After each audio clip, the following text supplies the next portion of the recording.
I think I'll give this a go. They really want me to speak into the microphone, the recording, so I appreciate you all for being the ones to hang in through a long conference day and to still come to this.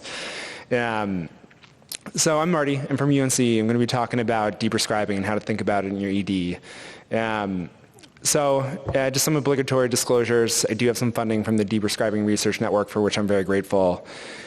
So what we're going to be doing today, first we're going to define deprescribing, talk about some facilitators and barriers to doing this in your ED, and then list some tools that can help you incorporate this into your practice.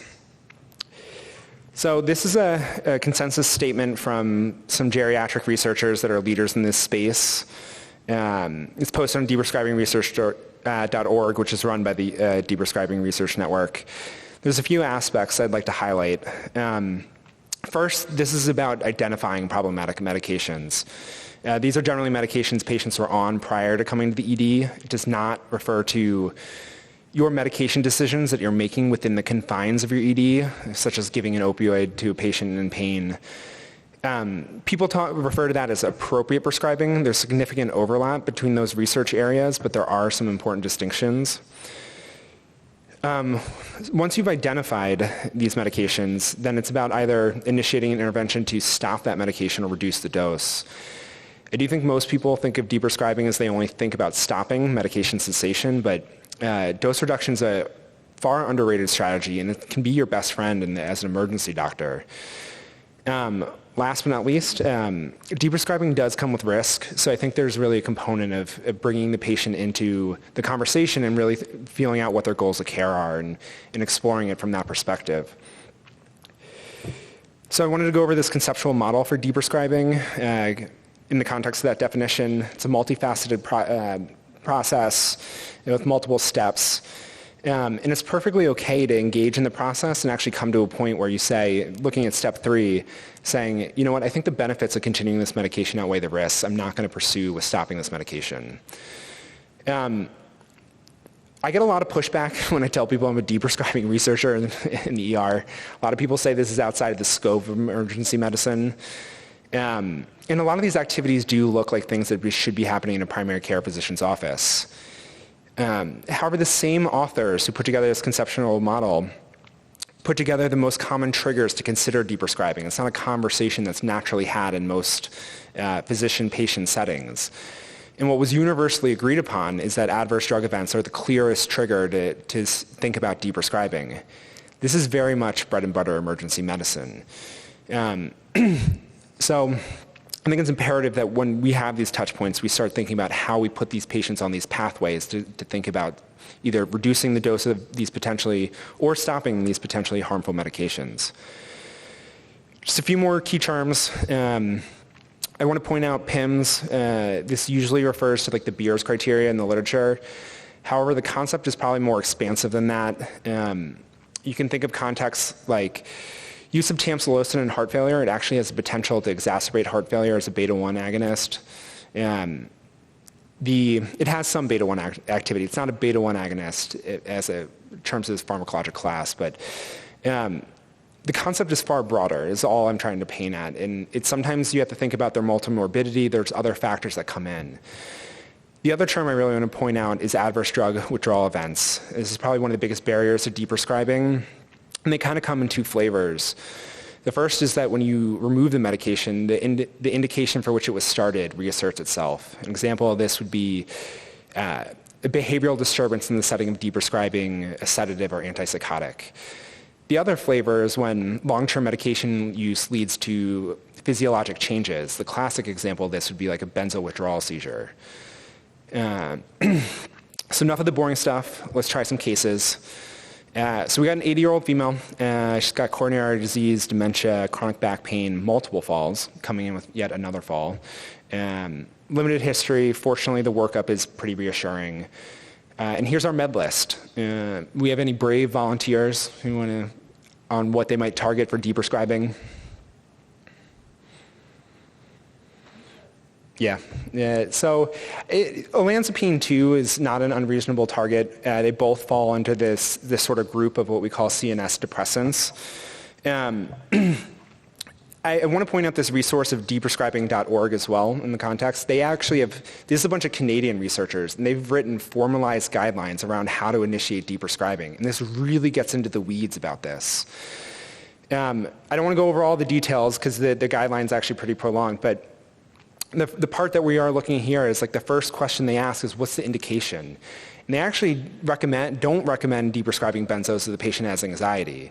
They say leave that to the psychiatrist or someone who really knows what they're doing. But in this case, they do talk about insomnia. You should not be on prolonged benzodiazepines. And by the way, these cases, these are all real patients of mine. When I modified the details for HIPAA, but when I talked to her, she was actually on it for insomnia for over a year. You should not be using benzos for longer than 6 months for insomnia, and you should really be trying non-pharmacologic approaches to get them off of it. So this is a very clear cut of recommend deprescribing. When you get into these guidelines a little bit further, they have really fantastic recommendations about exactly how to initiate a taper, depending on what dose of which particular benzo might you want to consider de-escalating to. So there's a lot of really nitty-gritty details that can help you actualize this in your practice. Sometimes it's not always clear-cut though. Say this benzo was being used for anxiety or something else, it's a little bit harder to deprescribe. But you still want the person to have a conversation with the prescriber. There's this Empower trial. This is a really fantastic trial. This is a great model for us. This was community pharmacists in Canada. They identified adults 65 and older who are on benzodiazepines and gave them, they were not initiating the deprescribing, but they just gave them these pamphlets on benzodiazepines. These pamphlets are incredibly well designed, huge text, so it's really easy to read.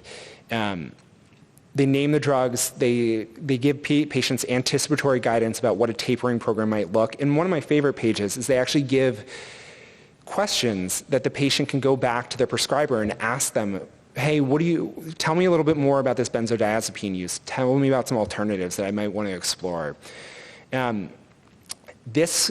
At 6 months, this worked about getting 1 out of every 4 out of 5 patients that received this pamphlet off of benzodiazepine. It's even better when you consider dose reduction. The number needed to treat improves to 3. These are available for free. The Empower investigators have since gone on to put together brochures for NSAIDs, PPIs, gabapentinoids, opioids. This is a really fantastic resource. These are available for free. All you have to do is go to deprescribing.org, print it out, and just staple it to the ABS when you discharge a patient. So critical actions for case 1. First, you got to identify the use of the benzodiazepine and talk about what a tapering plan would be. This patient was actually on a very minimal dose. It was 0.5. This could be a clean cut for this patient. You do want to talk about non-pharmacologic options to manage insomnia. That might be something you defer to the PCP, but at least mention that it's an option. I want to take a little detour from cases though. When people think about deprescribing, one of the first things that usually comes to mind is this idea of the medication reconciliation. I feel the need to sort of talk about this a little bit on a focused fashion. There are a lot of ways to do this.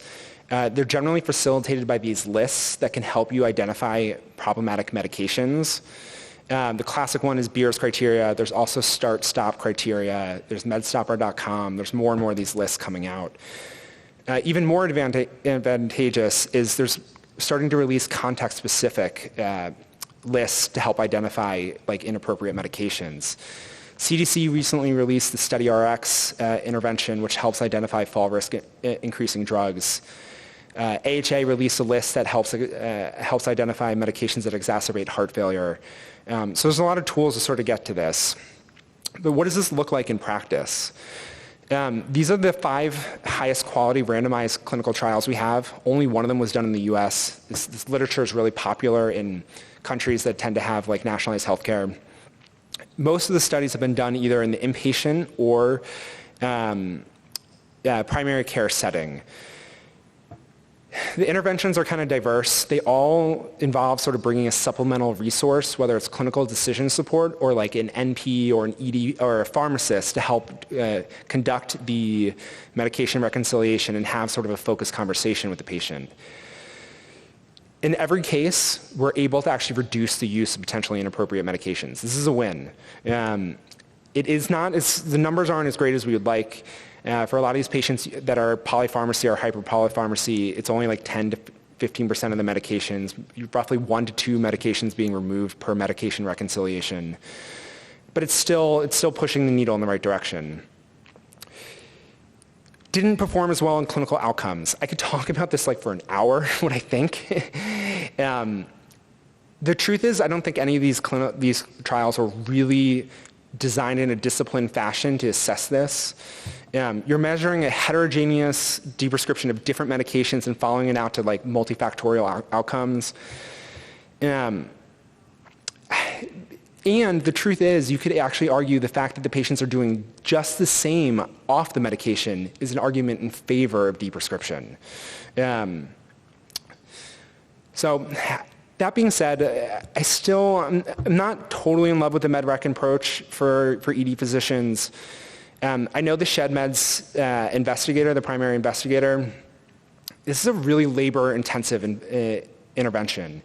It generally involves a really thorough medication reconciliation, calling pharmacies, a really thorough past medical history, understanding the severity of those chronic conditions for which the medications were started.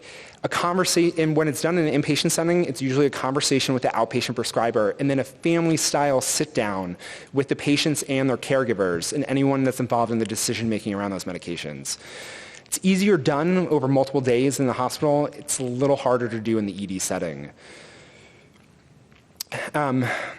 So I want to come back to the case. As you're starting to get a feel for the cases, what I'm kind of advocating for is context-specific deprescribing. Let the presenting factor sort of drive it. In this case, we got another fall patient. It's a slightly different one. We have an 86-year-old male, past medical of hypertension, hypothyroid, BPH, GERD, prostate cancer, coming in with another ground level fall. He fell after experiencing some dizziness while going from sitting to standing. He's found to be orthostatic in the ED, and workup was reassuring, lac repaired, and here's his med list. So he's on a bunch of antihypertensives, a couple other meds. Any thoughts on what we might want to deprescribe here? This one's a little trickier. Some people describe this as like a cardiac fall, and he's orthostatic. He gave us cardiac symptoms with the dizziness. He's on multiple cardiac active medications. This is tricky though. Most people, ED doctors do not want to touch antihypertensive. And this really comes to the biggest barrier to ED-based deprescribing is like, can we really make this assessment of the risk of a recurrent adverse drug event against the benefits of long-term benefits of treating hypertension? This barrier, in doing this work, I've run into this barrier in like multiple ways. Sometimes it's the patient wants to make the risk-benefit decision themselves. Sometimes you wish you could discuss with the prescriber. Maybe they have information about the patient that's not available to you about the risk-benefit ratio. We have no training on deprescribing. We've never been taught it. And last but not least, geriatric syndromes are multifactorial, and who knows if the drug really led to that event that day. That being said, in this patient's case, there's actually some data to support deprescribing of antihypertensives. This is the optimized trial. This landed in the UK. This is kind of a groundbreaking trial in deprescribing. They looked at older adults who, over the age of 80, who are on 2 or more antihypertensives and at least have a systolic under 150.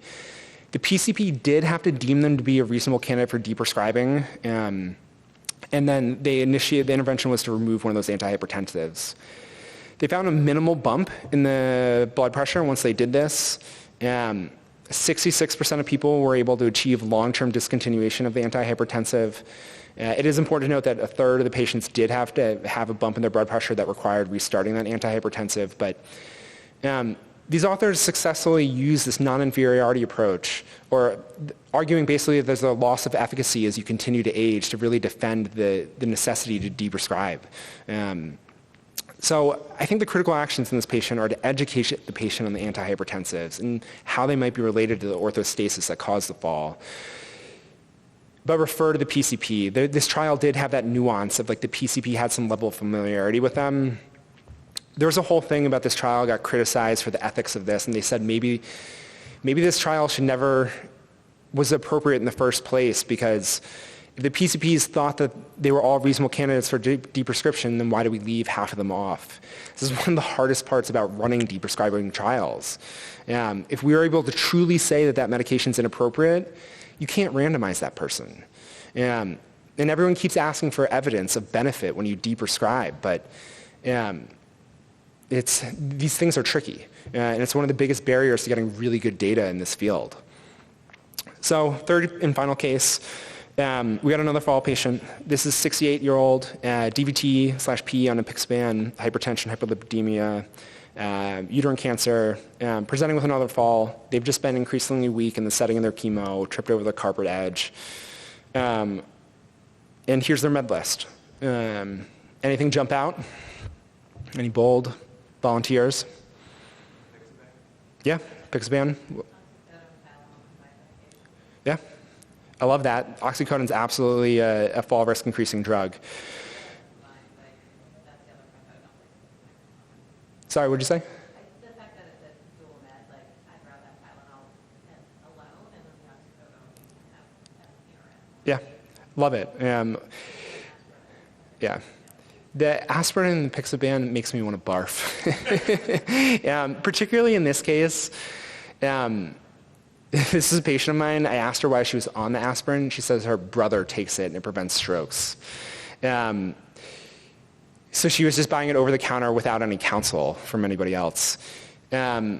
Recently, there have been some guideline updates. Primary prevention aspirin is no longer indicated. This patient actually had no established cardiovascular disease, never had a stroke, any stents in her heart, no peripheral vascular disease.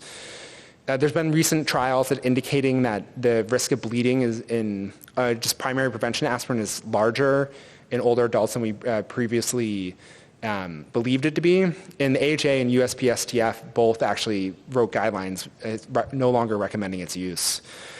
The second ding is the aspirin plus the DOAC. This doubles the bleeding risk. I love the oxycodone as well. I think that's totally appropriate. I think the key action, though, in this case is just, this is one where I'd be willing to say, this is a hard stop in the aspirin. She's buying it over the counter. I don't even know if she'll talk to another physician. There's a drug-drug interaction. It's not indicated. This is like, needs to be stopped. So coming to the end of this, I started with this conceptual model, and I kind of want to show you how some of the pieces of what we discussed fit into this. We talked about using clinical decision support ED pharmacists to help review the medications. I do think reviewing the medications is necessary if you're going to identify any adverse drug events. This is part of our job. Step two, I didn't talk about this as much, but use the chart review to look for recurrent events that had normal workups. This is your patient that's presenting with like 4 falls, PTOT is doing everything that they can. Now start thinking a little bit deeper. Or if they syncopized and they've been admitted and their echo's normal and the cardiac tele is all fine. Start thinking about, okay, should we start looking at the cardiac active meds? Step 3 is the hardest, and it is the biggest barrier for us to get over. Can we really determine if the risks are greater than the benefits? I would advocate to have humility. Don't be afraid to defer to the PCP. But the thing that I think we need to do differently is we can't just go away with this token line of, hey, please follow up with your PCP. I think we need to be really thoughtful in exactly how we bridge them back to their PCP and the counsel that we give them between that period of the ED visit and when they may actually see them. There are tools that you can use to enhance your communication. The Empower brochures are one great example of this. So please communicate clearly and thoroughly with your patients. Finally, if you are going to move forward with drug discontinuation, use protocols. There are some guidelines that are starting to be released that can really help you do this. And I didn't talk about this as much, but the drugs that we probably need to be deprescribing the most are probably gabapentin, opioids, and benzos. It's probably kind of the 3 big ones. In every case, the protocol is tapering, and it's a prolonged taper over a course of a month, and this is how they're doing it on an outpatient basis. This is a really friendly approach to an emergency medicine doctor. We don't have to say that get into some sort of fight with the patient about the appropriateness of it. We're just saying maybe the dose is too high, and it puts them on a path towards deprescription, and that tapering minimizes the risk of adverse drug withdrawal events.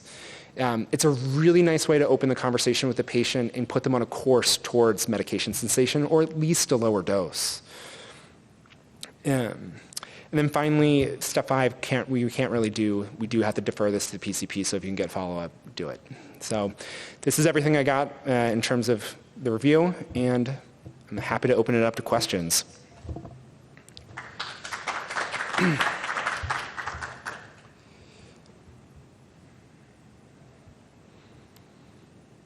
Yeah. So as far as the communication with the PCP goes, I don't know if you've had experience. It's kind of lots of times a pain in the emergency department to try to get them on the phone. But are there other ways that we could try to get them involved? I just feel like it's like one of those things. Like we're gonna fight with the patient about taking the medicine. There's doctors that they know for years and years and years. Yep. Says that they need, and this guy I've never met before is telling me that I should stop it. I guess I'm trying to think of strategies to involve the PCPs in that whole conversation, especially when we discharge. No, absolutely. This is a fantastic question. Just to repeat it for the people who might be listening in the electronic verse, the question was, how do we communicate with thinking about communication with the PCPs, particularly when it's so challenging to reach out to them, but when we talk to the patient, they don't trust us as much as they might trust the PCP. Epic in some of the EHRs are making this a little easier. We can send them a letter to their inbox. There was actually a trial on this. Just to confuse us, we have 2 big trials named Optimize in the field of deprescribing. Sending a letter to the outpatient PCPs doesn't actually lead to deprescribing, unfortunately. It's a complicated question. I still think sending the letters is worthwhile and communicating with the patient. I do think that doctors tend to listen a little bit more when the patient goes back to them. And I think what was the Empower trial, the one that I showed you with the pamphlet, I think there is something to empowering the patients to understand, look, this drug has benefits, but it has risks. And the risk manifested today. And it's really imperative that you discuss this balance with your PCP. Send them the letter. If you have tools in your ED, we've had ED pharmacists actually sending letters to the PCPs, whether it's through Epic or actual printed out letters to their offices to help facilitate this process. And we had Katie Selman's going to be presenting some of this work tomorrow, helped actually lead to a decrease in the use of fall risk increasing drugs amongst fall patients. It's a challenge. I'm hoping to dedicate my career to figuring it out. So we'll see. Yeah, I just had a more heavy MD medical observation unit. I had a shift the other day where they wanted to consult with pancreatitis would bounce back to peripheral osteo. So I had time, because the reality is sitting at home. It was about an hour before my next appointment, and I was looking through the 6 notes over the past 2 days about the station. And the very first note had a patient quote saying, "It started when my doc put me on my Lasix." Now, since those 6 notes, no one made a comment about it, but I just happened to get lucky when I was looking through the med list and looking through the notes. It took me an email to his cardiologist, an email to my ED pharmacist, 4 more emails back and forth, trying to figure out how to address this. The cardiologist was like, "Gee, you're right, this is a known side effect, but I don't know what to do." And it was so much work, and I had the time. And this was when I clearly identified adverse events. We didn't have most of my colleagues didn't have the time to stop and think, what caused his pancreatitis, right? No one had that breathing moment and told the patient I got in my lap. I had that breathing moment, and even so, the amount of work it took. And it wasn't until the next day and I was doing things in Epic before we had a plan in place. It's a lot of work, so I think it's such important work. We got to figure out a way that we are from the get-go starting to think, and I don't know how we, do we start with one presenting, we say, let's just go on a small patient, or let's just think about the busy patient, or let's just, as a group, hammer home one small area, and then once we get a doctor to call me out, then we move to the next adverse drug event. Yeah. I don't know. No, and so the question again for people out there. The commentary was the amount of effort that it takes to actually deprescribe, and it is tremendous. And I was speaking to that in the medication reconciliation studies as well. I am personally on the side of we prescribe one at a time, we deprescribe one at a time. Let the presenting complaints drive it. Let the clinical context be the driver. Ideally, we would not be deprescribing in adverse drug events earlier. Like in the optimized trial, if they start noticing that their systolics have actually dropped to a certain point, they would start deprescribing in a preventative sense. But that doesn't. They're still presenting to us with adverse drug events, so we should be considering it as well as a preventative measure. I am wholly on board for the let's do one drug at a time and figure this out. And I think that's actually where the field is going, and where you're starting to see people get funded is a little less in these MedRec studies, and you're starting to see people hit on grants where they're writing about like, I'm deprescribing beta blockers in HFpEF. And my thing is I'm deprescribing aspirin in bleeding patients. We'll see if I hit, but you're starting to see more and more of that.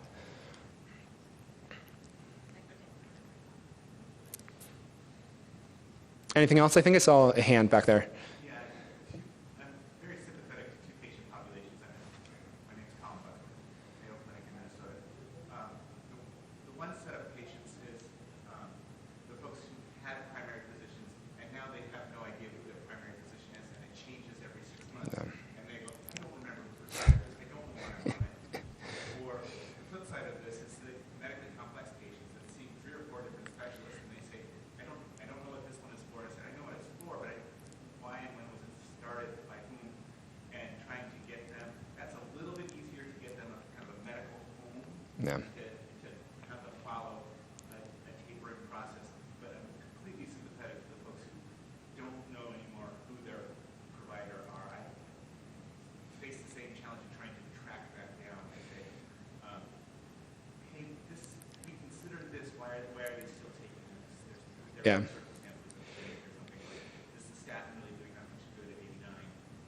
Yeah. But to your point, I think it's sage advice that starting with one at a time, then you can kind of isolate it out to see what the actual effect is. Wonderful comment, again, for people out there, wonderful comment about difficulty with patients when you don't know who the prescriber is, or maybe they're moving between prescribers. Sometimes I would actually even add a layer, what if I don't trust the prescriber? What if I read their note and I'm like, I don't know that this person's being responsible? I'm not afraid to try to navigate patients to be like, hey, have you ever seen a geriatrician? I think that they would be really wonderful for you, and they might have a really thoughtful conversation about your medications. So I do try to navigate them to someone where I think that we'll have a more thoughtful conversation. Unfortunately, my airplane is about to take off in like an hour, and my wife will be very mad if I do not drop my kids off at daycare tomorrow. So thank you so much.